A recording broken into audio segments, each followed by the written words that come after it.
I came to Harrow's to disappear.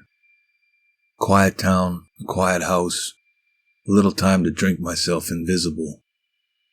Then the sticky notes started. Don't sleep. It's watching. I thought I was losing my mind. But I found old records, another name, another man who stopped sleeping and vanished. And now I see it in the streets, in the faces. Something's happening to the town.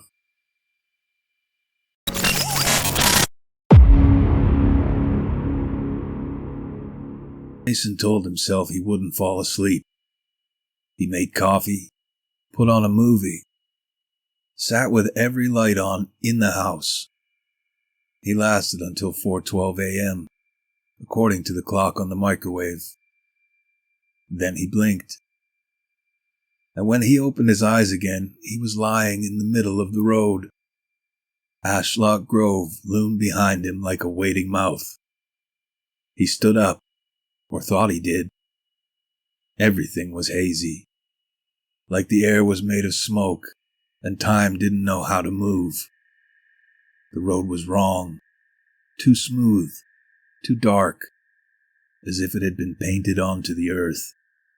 No sound, not even crickets. A figure stood at the edge of the tree line, still, watching. It was him. Or close. Taller. Paler. Eyes like peeled glass. The shape of his own mouth stretched too wide. It raised one hand slowly and pointed at Mason's feet. Mason looked down. Sticky notes. Hundreds of them. Spiraling out from his bare toes in every direction. Each one was blank until he focused on it. Then the words surfaced, like oil slicks. Don't look up. You're dreaming. It's learning. He looked up anyway. The figure in the trees was gone. Something else was there. He woke up in his kitchen, sprawled on the floor, nose bleeding. The microwave read 3:17 a.m. 1 minute before the notes usually came back. When Mason woke up, sunlight was bleeding across the kitchen tile like nothing had ever happened. No blood on the floor, no notes, no screaming figure in the woods. Just morning. He got up slow, waiting for the headache that never came, made coffee, opened a window, listened to the birds, actual birds, for the first time in days. He took a hot shower, shaved, ate toast with real butter.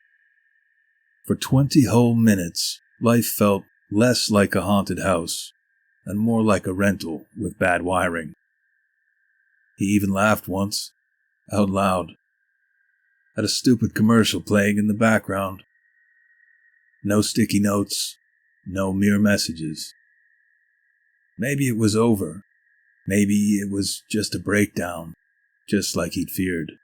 Sleep deprivation, stress, grief. He was still grieving, wasn't he? Maybe all of this was a long, slow fall, and he'd finally hit the floor. The clock ticked to 9:01 a.m. He stepped outside for the first time in a while. His neighbor, an older woman with a walker and a dog that looked like a dust mop, waved at him. He waved back, smiled. It held for a whole block, until he reached into his jacket pocket and found a single sticky note, neatly folded. No crumpling, no wear. Written in perfect, steady handwriting. It let you wake up. Mason didn't notice the change right away. It wasn't loud. It wasn't obvious. It was in the air, the way it held still too long, like it was waiting for something to fall out of it. On Monday, the mail didn't come. No sound of the truck, No envelopes, no flyers rubber banded to his doorknob. He asked a neighbor, a tired-looking man who smelled like motor oil and sadness, if the mail had come late. The man looked through Mason and said, "It's Tuesday," and walked away. Darla's diner was open, but the sign outside buzzed like it had a cold. Inside, people sat in their booths like mannequins. Forks paused in midair. No one spoke. The waitress filled Mason's coffee and never made eye contact. Her name tag just said, "Hello." Halfway through his eggs, Mason heard someone murmur his name. He turned expecting Deb or Ethan, maybe someone from the bookshop. It was a woman he didn't recognize. 40, maybe. Gray coat, red scarf, sitting alone in the corner booth. She smiled like she knew him. "Hey, Mason." "Sorry," he said, squinting. "Do I know you?" Her smile faded. "What? You said my name." I didn't," she said. Her voice didn't change, just her face. It went still. Mason didn't finish his eggs. Later that afternoon, he dropped by Halpern's. The bell above the door didn't ring. Inside, it smelled like burnt cedar and dust. Deb was in the back corner, talking low and fast. Mason started to say hi, then realized she wasn't on the phone. "No, it doesn't come yet. Not till sleep. Not till it breathes right," she was saying. "You always rush it. You always forget what it did last time." There was no one else in the room. Mason backed out slowly. Didn't say a word. Just after dusk, he took a walk, trying to clear the static from his head. That's when he saw the man standing in the middle of Blanton Street. No coat, no shoes. Just standing. Mason called out, "Hey, you okay?" The man turned his head. Not fast, just enough. Then without a word, he walked into the woods. Didn't look back. The next morning, Mason walked to town and noticed the sign had changed. It used to say, "Peaceful living in Harrows." Now it said, "Sleep is safe." He stared at it until his eyes stung. Blamed the sun, blinked. It was back to normal. At Darla's, the clock behind the register ticked backward for a full minute. No one mentioned it. A woman 2 tables over stirred her coffee for 5 straight minutes without sipping. When Mason asked her the time, she said, "It's Tuesday," and smiled like that explained something. It was Thursday. At the grocery store, 2 old men stood near the canned soups, arguing in whispers. Mason didn't mean to eavesdrop, but the tone hooked him, urgent, afraid.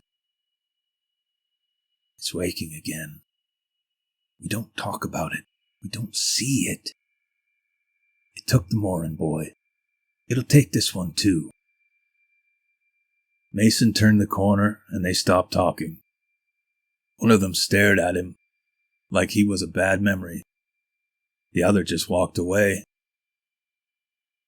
That night, Ethan was waiting outside Halpern's with his sketch pad. "I drew you." The picture was of a man made of notes. Sticky notes, receipts, torn pages from books, all folded into the shape of a person. Mason couldn't see a face, just layers of writing. "What is this?" "You," Ethan said. "You're becoming readable." Mason didn't know what that meant, but it stuck in his mind like a splinter. On his way home, he passed the town bulletin board, and froze. There it was, a missing person flyer. Missing, Henry Morin, age 29, last seen near Ashlock Grove. Same words from the archives, same photo, grainy and sun-faded. He took a picture of it on his phone. When he checked the photo, it was blank. He turned around. The flyer was gone, just an empty pin on the corkboard. No one else seemed to notice. Mason woke up on the wrong side of the bed. Not metaphorically. Literally. He always slept on the left, but this morning, he was on the right, facing the window instead of the wall. The lamp, alarm clock, water glass, everything on the nightstand had swapped sides, like the room had mirrored itself while he slept. His phone buzzed once, a notification. When he picked it up, all of yesterday's photos were gone, except one video, 10 seconds long. He pressed play. It showed him sleeping. Filmed from above. No timestamp, no audio. He dropped the phone like it burned. On his walk into town, he passed 2 teenagers outside the convenience store. They were laughing about something, repeating the same exchange back and forth. Harmless. Until he heard the same conversation again, 5 minutes later, between 2 different people in the diner. Word for word. The laugh was the same too. At the library, Mason found a book misfiled in the fiction section. The Gentle Art of Waking. Odd title, odd cover, soft watercolor. Maybe a field or a fog, but the spine felt wrong. Heavier than it should. In the psychology aisle, it was there again. Same title, different cover, different color. He opened it. Same content. Identical pages. He found it a third time in the children's section. This one had no author listed. When he tried to check it out, the scanner wouldn't read it. The librarian said it wasn't in the system. Back at Halpern's, Deb called him Henry. She froze when he asked her to repeat it. I didn't. I meant Mason. Are you sure? He said.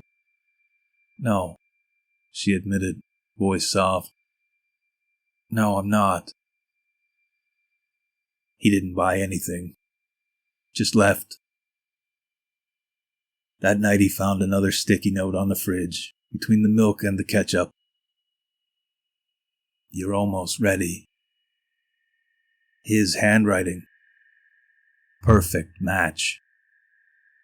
Underneath, faintly, an indentation into the paper, like it was written on the note before it.